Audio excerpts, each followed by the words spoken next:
ప్రత్యక్ష దైవమై కాలనేలుతున్న సూర్య భగవానుడి జయంతి ఉత్సవం శ్రీ వరాహ లక్ష్మీ నరసింహస్వామి వారి దేవాలయంలో మంగళవారం అత్యంత వైభవంగా జరిగింది.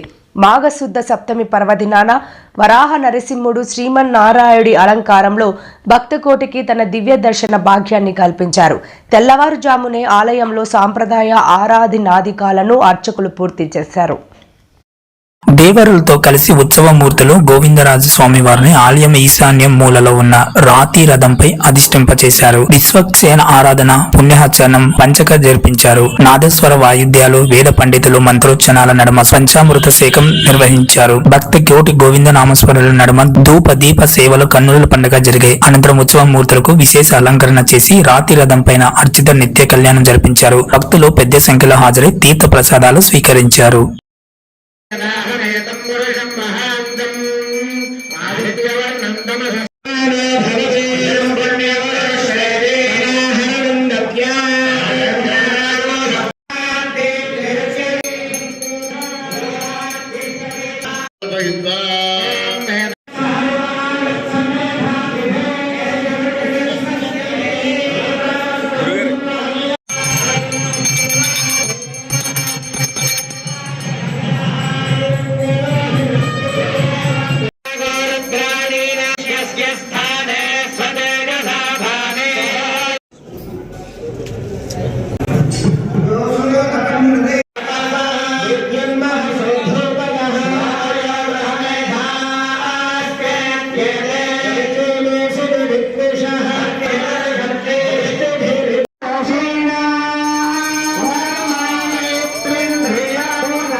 శాంతిరస్తు, పుష్టిరస్తు, తుష్టిరస్తు, ఆరోగ్యమస్తు, అచలమాదయిస్తు భగవత్ పుణ్యాంతరస్తు.